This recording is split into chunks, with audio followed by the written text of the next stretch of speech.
డబ్బు, అనారోగ్యం, ఉద్యోగం, వ్యాపారం, అప్పులతో బాధపడుతున్నారా? మీకోసమే లాంచ్ యువర్ ఫ్యూచర్ ప్రోగ్రామ్.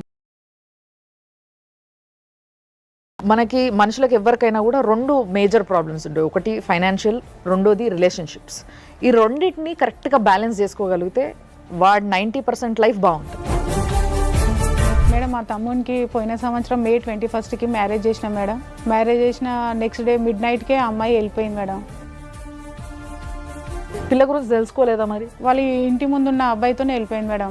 అంటే ఇక్కడ తల్లి తండ్రికి తెలిసే చేసిండ్రంటారు. అయితే ఇంట్లో చెప్పిన అమ్మ నాన్నకి వాళ్ళు ఒప్పుకోలేరు, నేను ఎట్లయినా సరే పెళ్లి చేసుకుని అక్కడ నుంచి అయినా పారిపోతా అని చెప్పింది మేడం. వాళ్ళు మీరు పోలీస్ కంప్లైంట్ ఇచ్చారా? వాళ్ళు ఏమన్నారంటే పోతే పోని బాబు మీ భార్యనే కదా అని అంటుంది సార్. ఒకసారి హిందూ మ్యారేజ్ యాక్ట్ ప్రకారం జరిగిన తర్వాత ఆ అమ్మాయి పెళ్లి చేసుకోనికి లేదు. ప్రీమ్యాటల్ కౌన్సిలింగ్ అనేది కనుక ఇప్పుడున్న సమాజం కనుక స్టార్ట్ చేయకపోతే ఇంకొక 5-10 ఇయర్స్కి పెళ్లి అనే వ్యవస్థ ఇండియాలో ఉండదు. ఈయన అమ్మాయి కూడా అయిపోయింది. ఇప్పుడు సడన్గా పెళ్లి చేసుకుని వెళ్ళిపోగానే ఏంటంటే వీళ్ళకు ఇంటెన్షన్ ఇమీడియట్లీ అర్థం కాదు. ఒక 20 లక్షలు ఇస్తాము మా పిల్లని మీ దగ్గరనే పెట్టుకోండి అంటే పిల్ల లేచిపోయిన పిల్లని కూడా తీసుకుపోయి మళ్ళీ ఆమెకి ఇష్టానికి విరుద్ధంగా వీళ్ళకి అంటగట్టాలని చూడటము తప్పు. మాజీ హస్బెండ్ ఏనా ఆయన, లేకపోతే ఇప్పుడు ప్రెసెంట్ హస్బెండ్? ప్రెసెంట్ అయితే సుజీత్ ఉంది. Cheating case along with bigamy పెట్టచ్చు మీరు డెఫినెట్లీ. పెళ్ళైన తర్వాత పిల్ల వెళ్ళిపోయింది, అమ్మాయి కూడా అయిన అల్లుడు నాశనం, జీవితం నాశనం, పైసలు వాయే, అన్నీ వాయే. ఇప్పుడు సిగ్గు శరం లాంటివి ఏమీ లేకుండా రెండో బిడ్డను తీసుకొచ్చి మళ్ళీ ఈయన గంట పెడతాడట.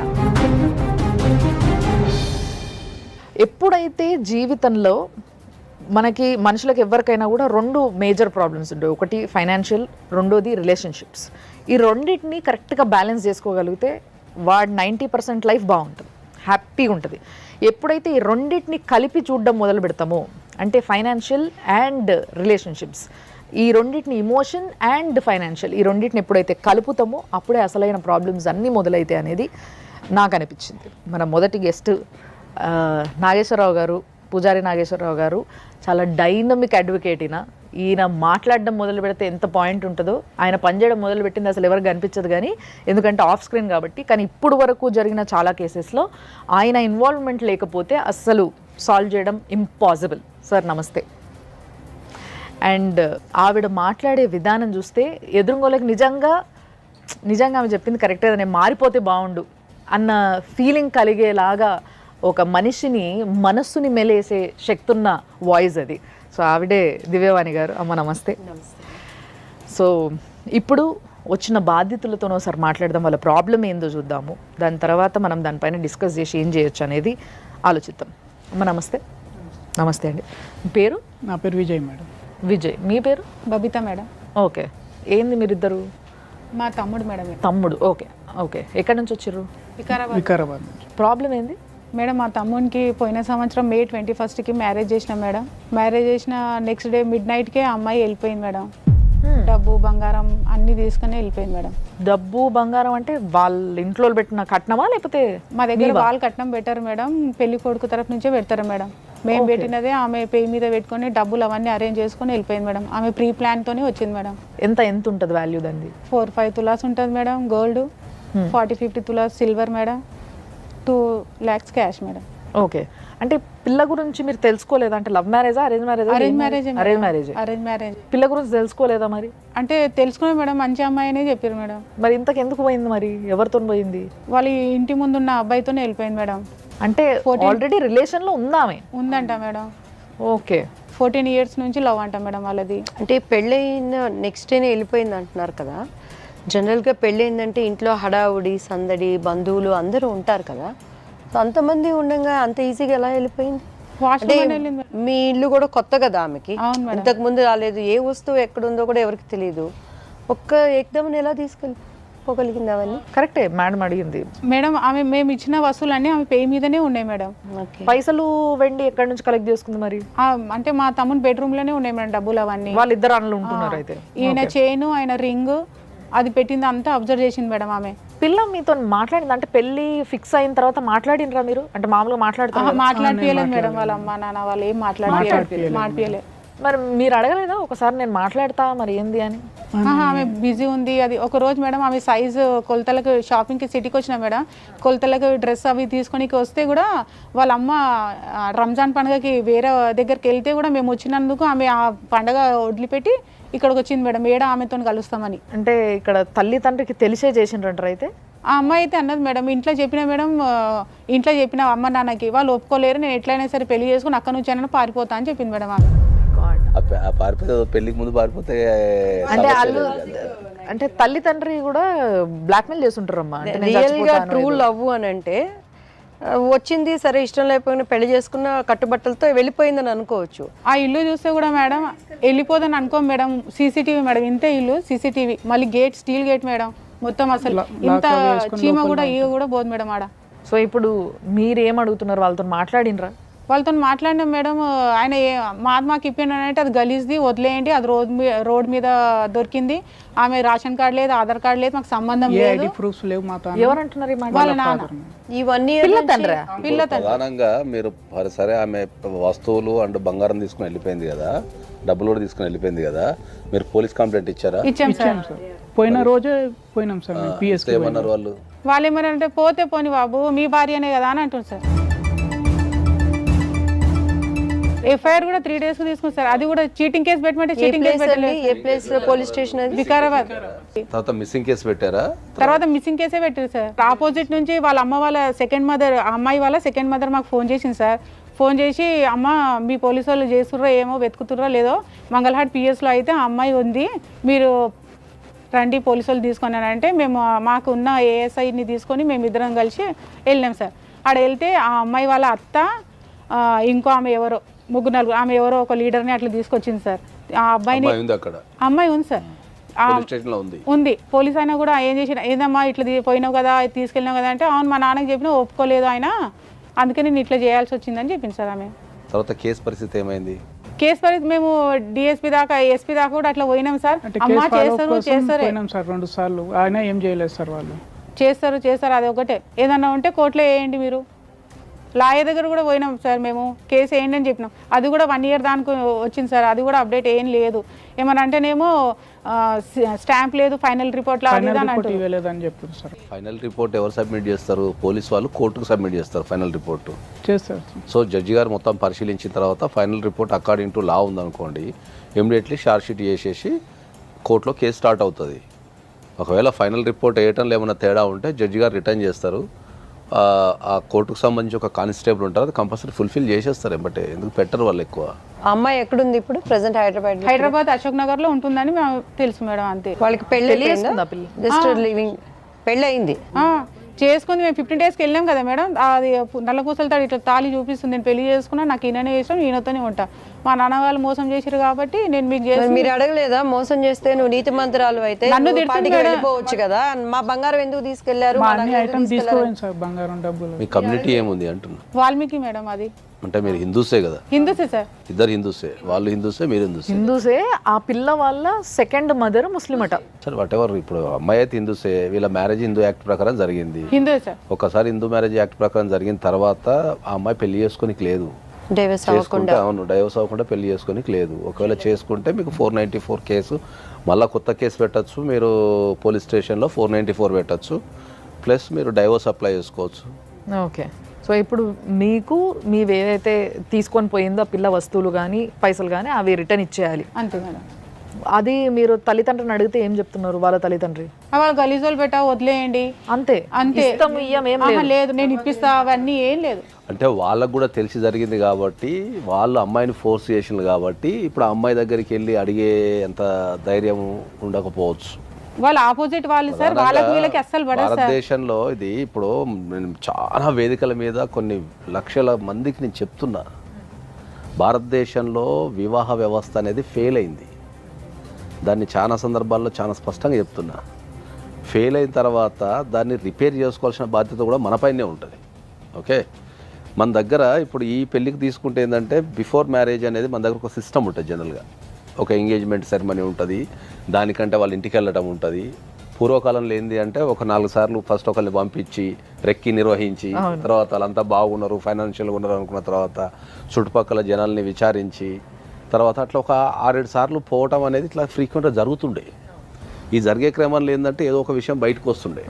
ఓకే, బయటకు వచ్చినప్పుడు దాని నుంచి ఆపటమో దాన్ని సరిదిద్దడమో చేస్తుండే. ఆ అమ్మాయి ఓపెన్గా తండ్రితో చెప్పింది నాకు ఈ పెళ్లి ఇష్టం లేదు అని. బాధితుడిగా తినికి అసలు తెలియదు వాట్ హ్యాపెండ్ అని. ఇక్కడ తప్పు ఎవరిది? తల్లిదండ్రులు. 100% తల్లిదండ్రులు. సో ఇప్పుడు పోనీ తల్లిదండ్రులు తప్పన్నప్పుడు ఆ అమ్మాయి ఆటోమేటిక్గా తన పరిస్థితుల ప్రభావం వల్ల తెలియకుండా ఒక దొంగ కూడా అయిపోయింది. తను ప్రేమించిన అబ్బాయిని పెళ్లి చేసుకోలేకనో, కొంతమందికి పెళ్ళి అంటే ఇష్టం ఉండదు అమ్మాయిలకి. జనరల్గా రకరకాల కారణాలు కావచ్చు. ఇండియాలో that is the biggest problem. ఇండియాలో మోడరేషన్ ప్రాబ్లం ఏంది అంటే చాలామందికి ఫిజికల్ కాంటాక్ట్ మీద అవగాహన లేని అమ్మాయిలు కూడా ఉన్నారు. సో ఇవన్నీ పెళ్ళికి ముందు ఏంటంటే కంపల్సరీ కౌన్సిలింగ్ అనేది ఇవ్వమని, నేను ప్రీమ్యాటల్ కౌన్సిలింగ్ అనేది నవే డేస్ ఇండియాకి చాలా అవసరం.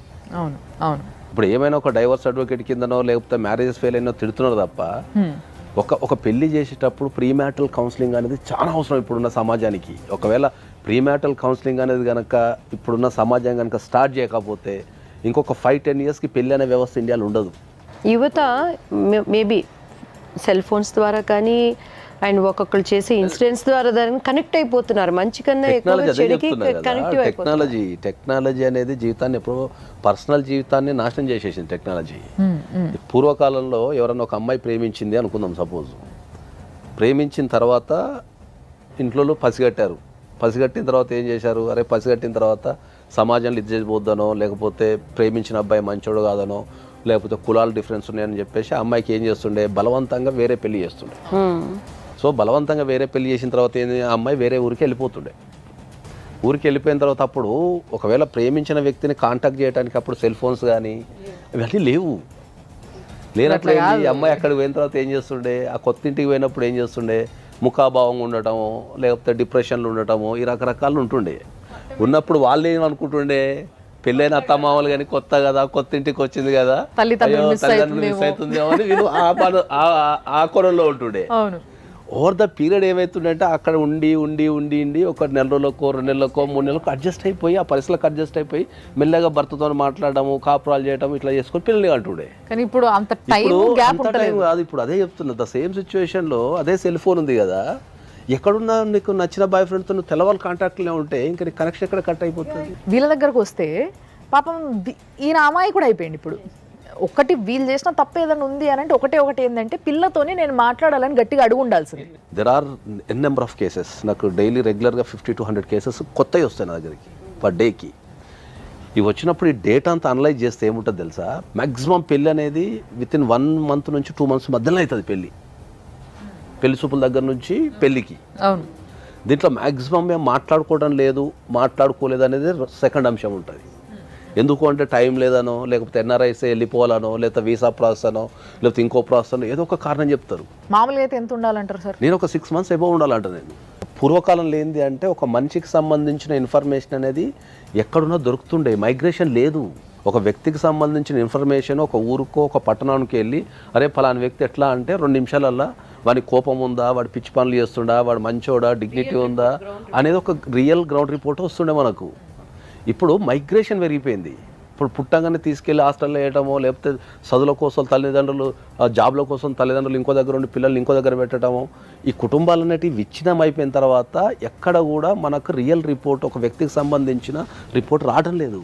మీరు ఏం చదువుకున్నారు? మీరు inter discontinue sir. Inter discontinue చదువుకున్నారు. ఏం పని చేస్తున్నారు? ప్రైవేట్ జాబ్ మేడం, బ్యాంక్లో. బ్యాంక్ ప్రైవేట్గా చేస్తున్నాను. ఇప్పుడు వాళ్ళ అమ్మ వాళ్ళ నాన్నగారు కానీ ఆ పిల్ల తరపు అమ్మాయి కానీ ఎవరైనా మీకు ఫోన్లు ఎత్తి మాట్లాడతారా మనం మాట్లాడాలంటే? మేము 1 year నుంచి అయితే కాంటాక్ట్ లేదు మేడం. వాళ్ళు ఊరికే అమ్మాయిని తీసుకెళ్ళమని చెప్పారు మేడం. 2 monthsకి ఫోన్ చేశారు మేడం. వాళ్ళు 20 lakhs అట్లా ఇస్తాము, మీరు మీ అమ్మాయిని పెట్టుకుంటారా, పెట్టుకోండి అది అంటే మీరు 1 కోటి రూపాయలు ఇచ్చినా మాకు వద్దు అని చెప్పినా మేడం. అయితే ఊరికి అట్లా అంటారు కదా, మ్యారేజ్ అయిపోయింది. తప్పు మీద తప్పు ఇది. ఫస్ట్ ఇష్టం లేని పెళ్లి చేయడం ఓ తప్పు, నేను ఆ పిల్లగానితో వెళ్ళిపోతాను చెప్పంగా కూడా ఈ పిల్లగాని బలి చేసుడు ఇంకో తప్పు, మళ్ళీ మూడోది ఇప్పుడు మళ్ళీ ఇంత పెద్ద తప్పు అయిపోయిన తర్వాత లేదు మేము 20 లక్షలు ఇస్తాను పిల్లని తీసుకుపోడ్రి అంటే వీళ్ళే ఉత్తిగా దొరికిర్రు వీళ్ళు అమాయకుల్లాగా. పిల్ల డైరెక్ట్గా ముఖం మీద చెప్పబట్టే నాకు వద్దు, నాకు ఇష్టం లేదు, నేను ఇంకోని ప్రేమించిన సప్పుడు దాకా అట్లా ఉంచుకోండి అయిపోతుంది. పెళ్లి చేయకుండా, అంతేగాని ఇట్లా పెళ్లి చేసి వేరే వాళ్ళ ప్రాణాలు తీసుడు ఎందుకు? ఇప్పుడు అది చాలా ట్రామా ఉంటుంది అది. ఎందుకంటే ఇప్పుడు సామాజిక పరంగా కూడా ఏంటంటే, ఇప్పుడు మనకు ఒక సమాజంలో పెళ్లి చేసుకుంటాం కదా, పెళ్ళైన తెల్లారే భార్య వెళ్ళిపోతే సమాజం ఎట్లా చూస్తుంది? ఒక అసలు అబ్బాయి మీద ఎటువంటి నింద పడుతుంది? ఆమె స్వార్థానికి మంచి చెడు ఆలోచించకుండా ఆమె ఉన్న ఏజ్కి వెళ్ళిపోయింది. సో ఇక్కడున్న కుటుంబాలు కానీ, ఇక్కడున్న ఫ్యామిలీస్ కానీ, ఇక్కడున్న వ్యక్తులు ఎంత బాధపడతారు, వాళ్ళకు సామాజికంగా ఎంత ఇబ్బంది ఎదురవుతుంది, రేపు రెండో పెళ్లి చేసుకోవాలంటే ఎంత ఇబ్బంది అవుతుంది.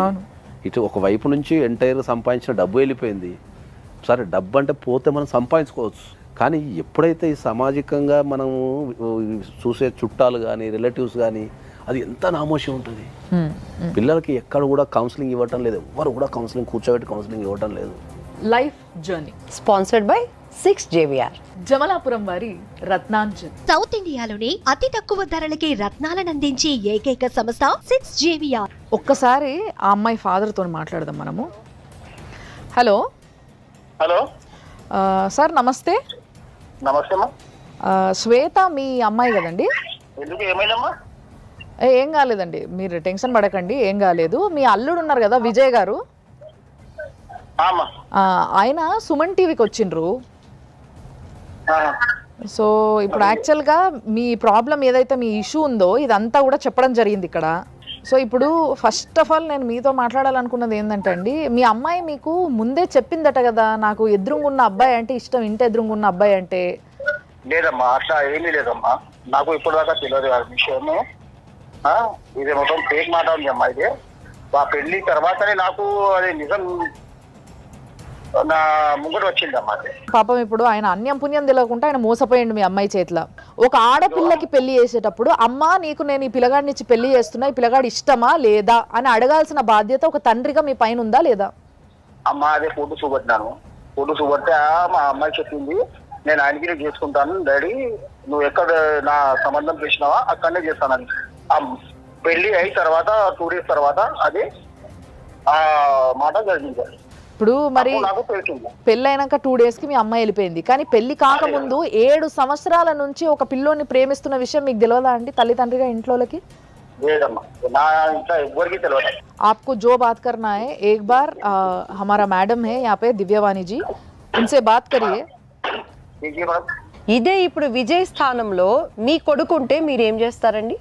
అమ్మ, నా కొడుకు విజయ్, నా కొడుకు లాగే నా అల్లుడు అమ్మ పోలీస్ స్టేషన్ లో పోయి కంప్లైంట్ ఇచ్చిండ్రు. ఆ కంప్లైంట్ కూడా వాపస్ తీసుకున్నారు. ఎవరు? విజయ్ వాపస్ తీసుకున్నారు? తీసుకోలేదట. వీళ్ళు ఇప్పుడు మా ఎదురుగానే ఉన్నారు, కంప్లైంట్ ఇక్కడే ఉంది, వాళ్ళు వాపస్ తీసుకోలేదు. ఎఫ్ఐఆర్ తీసేసిండ్రంట అమ్మా. ఎఫ్ఐఆర్ తీసేసిండ్రు. ఎఫ్ఐఆర్ రిటర్న్ కంప్లైంట్ తీసుకున్నారంట. కంప్లైంట్ చేసిండ్రు. కంప్లైంట్ చేసిన తర్వాత మళ్ళీ రిటర్న్ తీసుకున్నారు. ఎందుకు పెట్టాలి కేసు, ఎందుకు జరపాలి కేసు అది నేను చెప్పాను బాబు, నేను ఉన్నాను బాబు, నువ్వు ఎక్కడ దాకా పోతావా, నా చిన్న బిడ్డకి ఇస్తాను బాబు నీకు, అదే కూడా చెప్తాను నేను. ఆ విజయం ఉంటే అక్కడ అడగండి మీరు. చిన్న బిడ్డ నుంచి పెళ్లి చేస్తారా? ఆమె 12-13 years ఏంటండి ఏం మాట్లాడుతున్నారండి మీరు? చిన్న పిల్ల మేడం ఆమె. నా చిన్న కూతురు వయసు అమ్మా ఇప్పుడు 16 years అమ్మా. 17 నడిపిస్తుంది. 16 అయినా years. కూడా మైనరే. పెళ్ళైన తర్వాత అమ్మాయి వెళ్ళిపోయింది నైట్. సో దానిపైనే ఈ అబ్బాయి వెళ్ళి కంప్లైంట్ ఇచ్చారు. ఓకే, ఇచ్చిన తర్వాత పోలీస్ వాళ్ళు immediately missing case, women missing case అనేది బుక్ చేస్తారు. ఎందుకంటే అమ్మాయి కనిపించకుండా పోయింది కాబట్టి ఎప్పుడైనా మిస్సింగ్ కేసు బుక్ చేస్తారు. పోలీస్ వాళ్ళ డ్యూటీ ప్రకారం ఏంటంటే మిస్సింగ్ అయిన ఉమెన్ని ట్రేస్ చేశారు. సో ట్రేస్ చేసి తర్వాత ఏమైందంటే ఆ కేసు క్లోజ్ అయిపోతుంది. బికాస్ అది ఉమెన్ మిస్సింగ్ కేసు. అది ఓకే ఓకే. దీంట్లో చాలా స్పష్టంగా ఏం చేశారంటే, ఎవరైతే ఉమెన్ మిస్సింగ్ అయిందో ఆమెను ట్రేస్ చేసి తీసుకురావడం జరిగింది కాబట్టి క్లోజ్ అయిపోయిందని చెప్పి ఫైనల్ రిపోర్ట్ వేసేసారు. దీంట్లో అబ్బాయికి కానీ ఆయనకు కానీ ఇంకెవరికి కానీ లీగల్ నాలెడ్జ్ లేదు. ఓకే, పెట్టిన తర్వాత అమ్మాయి స్ట్రెస్ అయింది. అంటే వీళ్ళు చేసిన తప్పు ఏంటంటే ఈ నగలు ఎత్తుకుపోయింది ఇవన్నీ మెన్షన్ చేసి ఒక చీటింగ్ కేసు కింద ఏం పెట్టలేదండి. ఇప్పుడు దీంట్లో ఏంటంటే ఒక వాక్యం అయితే రాశారు, ఒక్కటే లైన్. ఎందుకంటే కంప్లైంట్ చాలా చిన్నది. కంప్లైంట్ అనేది ఎక్స్పర్ట్స్ రాయగలిగితేనే అది బ్యూటిఫుల్గా ఉంటుంది. దాంట్లో ఏం రాయాలో ఏమొద్దో అని ఉంటుంది. మ్యాక్సిమం కంప్లైంట్స్ అనేది ఎమోషనల్గానో లేకపోతే అర్థం కాకనో టెన్షన్లో రాసేస్తారు. వెళ్తూ ఇవన్నీ తీసుకొని వెళ్ళిపోయిందని రాసిండు ఆయన. ఈయన రాయాల్సింది ఏముంటుంది, ఇంటెన్షనల్గా నన్ను పెళ్లి చేసుకొని సడన్గా పెళ్లి చేసుకొని వెళ్ళిపోగానే ఏంటంటే వీళ్ళకు ఇంటెన్షన్ ఇమీడియట్లీ అర్థం కాదు. ఓవర్ ద పీరియడ్ అంటే ఒక 1 monthకో 15 daysకో అప్పుడు ఓవర్ ద పీరియడ్ వీళ్ళకి అర్థమవుతుంది. ఎగ్జాక్ట్లీ. సో వీళ్ళు ఆ షాక్లో ఉంటారు కాబట్టి మ్యాక్సిమం ఫ్యాక్ట్స్ మాత్రమే చెప్పగలుగుతారు. బిహైండ్ ద ఫ్యాక్ట్స్ ఏముందనేది వాళ్ళు రాయలేరు. అది థర్డ్ పార్టీ ఎక్స్పర్ట్ మాత్రమే రాయగలుగుతాడు. ఇప్పుడు నేనున్నా అనుకో, ఇట్లాంటి సమస్యలు రోజు కొన్ని వందలు చూస్తాం కాబట్టి మేము బిహైండ్ ద రీజన్, అంటే ఈ ఇన్సిడెంట్ జరిగింది కదా దీని వెనక రీజన్ ఏమై ఉండొచ్చు అనేది మేము ఆలోచిస్తారు. అట్లా నెక్స్ట్ లెవెల్ ఏం చేయాలా, ఇదే కంప్లైంట్ని మళ్ళీ మనం చీటింగ్ కేసు కింద పెట్టచ్చు. తర్వాత ఒకవేళ పెళ్ళైనట్టు అమ్మాయికి పెళ్ళైనట్టు ఏమైనా ప్రూఫ్స్ ఉన్నా ఆ అమ్మాయి చెప్పిన 494 అంటే మనకు వేరే వివాహం చేసుకుంది కాబట్టి మనం దాన్ని బైగామి అంటాం. బైగామి అంటే ఏంటంటే ఆల్రెడీ ఒక మ్యారేజ్ ఎగ్జిస్టింగ్లో ఉండగా వితౌట్ టేకింగ్ ఎనీ డైవర్స్ ఇంకో వ్యక్తిని పెళ్లి చేసుకుంటే బైగామి అంటాం. బైగామి కింద కూడా ఆయన ఇమ్మీడియట్లీ కేసు పెట్టాలి. దానికి శిక్ష ఎలా ఉంటుందండి? బైగామికి మీకు అప్ టు 5 years జైలు శిక్ష పడుతుంది. మేము అడుగుతున్నది ఒకటేనండి, సింపుల్గా చెప్పేయండి. మీ నిర్ణయం ఏమనుకుంటున్నారు? వాళ్ళ బంగారం పెళ్లికి ఏం పెట్టారో అది ఇచ్చేస్తారా, లేకపోతే కోర్టుకు వెళ్ళి చూసుకోమంటారా? కోర్టుకు వెళ్ళి చూసుకోమంటారు. ఓకేనండి. యా, సో ఇది ప్లాన్డ్ అండి నాగేశ్వరరావు గారు. సురేంద్ర ఇది planned. గారు, మీరు మీ బిడ్డకి ఏది ఇష్టమో ఏది ఇష్టం లేదో తెలుసుకోకుండా పెళ్లి చేయడము, ఆ పిల్ల వెళ్ళిపోయిన తర్వాత కూడా రీసెంట్గా 2 నెలల కింద వాళ్ళకి ఒక 20 లక్షలు ఇస్తాము మా పిల్లని మీ దగ్గరనే పెట్టుకోండి అని, అంటే పిల్ల లేచిపోయిన పిల్లని కూడా తీసుకుపోయి మళ్ళీ ఆమెకి ఇష్టానికి విరుద్ధంగా వీళ్ళకి అంటగట్టాలని చూడడము తప్పు. మొత్తం ఫేక్ మాట అమ్మా. 2 నెలల తర్వాత అదే చెప్పినా నేను, అదే ఫేక్ మాట. 20 lakhs ఇస్తాను. మీరు ఏదైతే మాట్లాడిందో అది కాల్ రికార్డ్ కూడా ఉందండి. అది పక్కకు పెడితే ఇప్పుడు మా అందరి సమక్షంలోనే మీరు ఏమన్నారు, నా చిన్న పిల్లని ఇచ్చి పెళ్లి చేస్తా అన్న ఆయన్నే చేసుకోని అన్నాడు. అది కరెక్టా? మైనర్ పిల్లని ఈయనకు అంటగట్టడం ఏంది ఒకటి. రెండోది ఫస్ట్ పిల్ల మోసం చేసిపోయింది కాబట్టి ఇంకో పిల్లని ఇస్తా అని అంటే మీరు పిల్లల్ని అన్నది ఎందుకు? ఇట్లా ఎవరికి పడితే వాళ్ళకి ఇష్టం వచ్చినట్టు వరుస పెట్టి పెళ్ళిళ్ళకి ఇచ్చేసేటందుక? అంటే మీ అభిమానము, మీ యొక్క ప్రెస్టేజ్, మీ యొక్క మర్యాదనే ఇంపార్టెంటా మీకు? ఆడపిల్లలంటే మీకు అంత ఇదిగా అనిపిస్తున్నారా? అంత మాట లేదమ్మా నాకు. ఎందుకంటే నా అల్లుడు మంచోడు. అవునండి, మీ అల్లుడు మంచోడు కాబట్టే సైలెంట్గా ఉన్నాడు. ఇక్కడ దాకా వచ్చింది సైలెంట్గా ఉన్నాడు.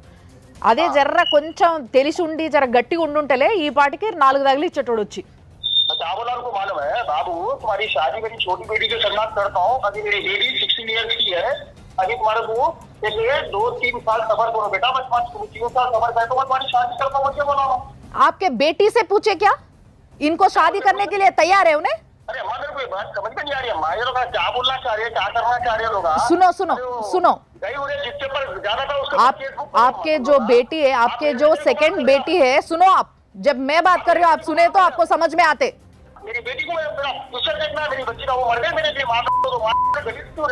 मर गए मेरे लिए. उसके ऊपर क्या केस बुक करते क्या करते कर लो. बच्चा बोल हो जाए, करो बोलते बोल हो जाए. अरे तुम केस फाइल करो भाई. मेरे एडवोकेट को भी बोला मैं. ఇంతకన్నా దరిద్రమైన తల్లి తండ్రులు ఎవ్వరు ఉండరని నేను డైరెక్ట్ చెప్తా. అరే బిడ్డకి పెళ్ళి చేసిర్రు, ఆ పిల్లకి ఇష్టమా లేదా? లేదు. పెళ్ళి అయిపోయింది. పెళ్ళి అయిన తర్వాత పిల్ల వెళ్ళిపోయింది. అమాయకుడైన అల్లుడు నాశనం, జీవితం నాశనం, పైసలు వాయే, అన్నీ వాయే. ఇప్పుడు సిగ్గు శరం లాంటివి ఏమీ లేకుండా 2వ బిడ్డను తీసుకొచ్చి మళ్ళీ ఈయన గంట పెడతాడట. ఏమైనా బుద్ధి ఉందా? సరే ఈయన వేసుకుంటాడు, అవును నా అల్లుడు మంచోడు కాబట్టి నా అల్లుడిని వేరేళ్ళకు కొనియకుండా నా పిల్లనే ఇచ్చి అంటగడతా అని ఆయన అనుకోవచ్చు. కానీ ఆ పిల్లకి, చిన్న పిల్ల, ఆ పిల్లకి పెళ్లి చేసుకోవాలంటే ఏ ఆడపిల్లకైనా కూడా అరే నా భర్త ఇట్లుండాలి అని ఒక ఆలోచన ఉంటుంది కదా. మరి ఇప్పుడు ఈ బావని పెళ్లి చేసుకుని ఇష్టమా అని అంటే మొన్నటిదాకా మా అక్కకి ఇచ్చి నా కళ్ళ ముందే పెళ్లి చేశారు కదా అన్న ఫీలింగ్ ఆ పిల్లకు ఉండదా? అంటే ఆడపిల్లల ఫీలింగ్స్ కావా? సో దీనికి అంతటి కన్నింగ్ వాట్ ఈజ్ ఆయన మైండ్ సెట్ ఏంటంటే ఎక్కడ డబ్బులు ఇవ్వాల్సి వస్తుందో, రైట్ అండి, డబ్బులు ఇప్పుడు ఇవ్వాల్సి వస్తుంది.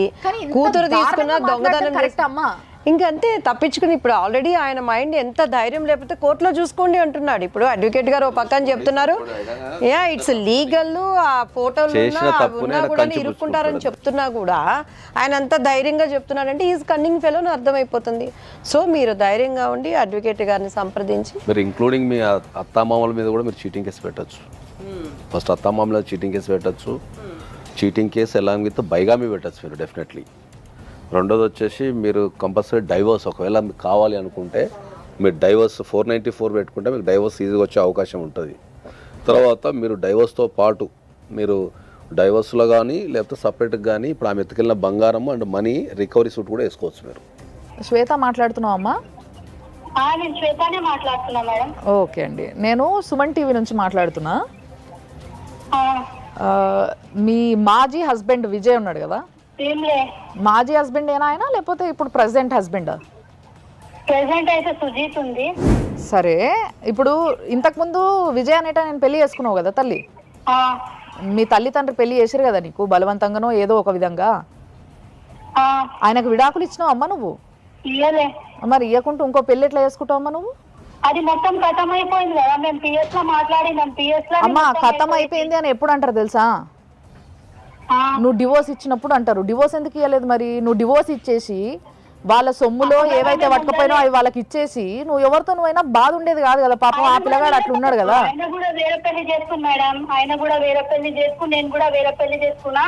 నీ మాజీ హస్బెండ్ విజయ్ ఇక్కడనే ఉన్నాడు. అయ్యా నీకు ఇంకో పెళ్లి అయిందా? పెళ్లి చేస్తారా? నిజం చెప్పండి. కాలేదు మేడం. నీకు ఎవరు చెప్పారు ఆయన నాకు పెళ్లి అవసరం అయిందని? లేదు మేడం, నేను ప్రెగ్నెంట్ ఉన్నా, ఎక్కువ నాకు అవసరం లేదు. 8 months నడుస్తుంది, నాకు అవసరం లేదు ఎవరితో. సరే, మరి ప్రెగ్నెంట్ ఉన్నావు కదా, ఓకే, వాళ్ళు నీ పైన కేసు వేసుకుంటారంట. వాళ్ళు నువ్వు విడాకులు ఇవ్వకుండా పెళ్లి చేసుకున్నావు కాబట్టి అది కరెక్ట్ కాదు, దానిపైన వాళ్ళు కేసు వేసుకుంటారంట. అదే చెప్పడానికి ఫోన్ చేసిన, ఓకేనా? నా హస్బెండ్ వచ్చినాక మాట్లాడిస్తా. సరే, మంచి. కనీసం ఆ అమ్మాయికి ఉన్నంత స్పష్టత కూడా మీకు లేకుండా పోయింది లాలో. ఆ అమ్మాయి చాలా స్పష్టంగా చెప్తుంది, పోలీస్ స్టేషన్ వచ్చినా పోలీస్ స్టేషన్లు అన్నీ అయిపోయినాయి, నేను పోయి పెళ్లి చేసుకున్నా, ఆయన పోయి పెళ్లి చేసేసుకున్నాడు అని చెప్పేసి చాలా అయిపోయిందని విషయాన్ని చాలా స్పష్టంగా చెప్తున్నది. వాళ్ళ నాన్నకు భయపడి పిఎస్కి వచ్చి ఆమె సరెండర్ అయింది సార్ అక్కడ మంగళఘాట్ పిఎస్లో. అంతే, భయపడి వచ్చింది అంతే, కానీ ఏం. దీంట్లో నిజం చెప్పాలంటే ప్రధానంగా అన్ని తప్పులు మీ సైడ్ నుంచి ఉన్నాయి.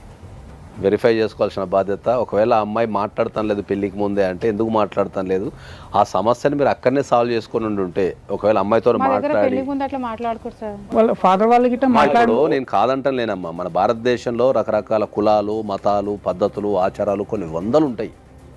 ఇప్పుడున్న సమాజంలో పెళ్ళికి ముందు కంపల్సరీ మాట్లాడాల్సిన అవసరం ఉంది. సో అక్కడ ఒక తప్పు జరిగిపోయింది. దాని తర్వాత ఏమైంది, లీగల్గా తీసుకునే ప్రొసీడింగ్స్ కూడా చాలా గట్టిగా లేవు. అది మెయిన్, దట్ ఈస్ మెయిన్ అండి. లీగల్గా కనుక స్టార్టింగ్లోనే ఇప్పుడు ఒకవేళ ఇప్పుడు మిస్సింగ్ కేసు పెట్టారు కదా, ఈ మిస్సింగ్ కేసు క్లోజ్ అయిన ఎంబటే ఇమీడియట్లీ మళ్ళీ చీటింగ్ కేసు ఎంటైర్ ఫ్యామిలీ మీద కనుక పెట్టుంటే ఎలాంగ్ విత్ అంటే వీళ్ళకు కూడా తెలుసు, వీళ్ళు ఫాదర్ మదర్ ఒకటి తెలుసు. నాగేశ్వరరావు గారు, ఒకవేళ ఆ అమ్మాయి మోసం చేయాలనుకుంటే మాట్లాడినా కూడా మోసం చేసి ఉండొచ్చు, తండ్రికి భయపడి. ఫాస్ట్ అయింది. ఇప్పుడు వీళ్ళకి కావాల్సింది ఏంటి? డబ్బు కావాలి, లీగల్గా డివోర్స్ డైవర్స్ కావాలా, డబ్బు మనం కావాలా? చేయగలమా? మనం డెఫినెట్లీ చేయొచ్చు. దాంట్లో ఆయన మీకు అదే కదా ఇబ్బంది ఏం కావాలి. లేదు. అంతే మేడం. ఇప్పుడు అమ్మాయి వచ్చినా ఇప్పుడు వీళ్ళు తీసుకోరు. దీంట్లో డైవర్స్ చాలా ఈజీగా వచ్చేస్తుంది. ఎందుకంటే ఆల్రెడీ అమ్మాయి వేరే మ్యారేజ్ చేసుకుంది, ఆల్రెడీ కన్సీవ్ అయిపోయింది, కాబట్టి ఆమె దొరికిపోయింది. ప్రెగ్నెన్సీ లేదు అంటే మనం మ్యారేజ్ని ప్రూవ్ చేయడం కష్టం. తనే నోట్తో చెప్తుంది. నోటితో చెప్తుంది, మనకు అక్కడ రేపు కోర్టుకు పిలిచినా కూడా సాక్ష్యాలు ఉంటాయి, పిల్లలు ఉంటారు, కాబట్టి ఆయనకు డైవోర్స్ అనేది చాలా ఈజియెస్ట్ ప్రాసెస్. రెండోది క్రిమినల్ కేసు అనేది కూడా ఆయన పెట్టుకోవచ్చు. తను ఏమైతే దొంగతనంగా తీసుకువెళ్ళిపోయిందో ఆ వాళ్ళకి క్యాష్ కానీ ఆ సొమ్ము ఈ కేసులో డెఫినెట్లీ వస్తాయి. సో ఇప్పుడు వరకు మీరు తెలుసో తెలియకనో చేసిన తప్పులు ఏవైతే ఉన్నాయో వాటిని సరిదిద్దుకుంటూ మీరు ఇప్పుడు కొంచెం ఆ గైడెన్స్లో మీరు ఏమేమి కేసులు వేయాలి, ఎట్లా వాటికి తగ్గట్టుగా మీరు ఇది చేసుకోవాలనేది చూసుకొని చాలామంది మన దగ్గరకు వచ్చిన maximum cases 100 out of 100 cases వాళ్ళు ఎంత చదువుకున్న వాళ్ళైనా చదువు లేని వాళ్ళైనా చేస్తున్న తప్పు ఎక్కడుంది అని అంటే చట్టాలు తెలుసుకోకపోవడం. సో చట్టం అనేది కొంచెం నాలెడ్జ్ ఉంటే దానిపైన ఏ టైంలో ఏ కేసు వేయాలి, మన వైపు ఏముంది వాళ్ళ వైపు ఏముంది అనే నాలెడ్జ్ తెచ్చుకుంటే ప్రతి ఒక్కరికి కష్టము నష్టము చెప్పిరావు, వచ్చినప్పుడు వాడుకోవడానికి ఉంటుంది.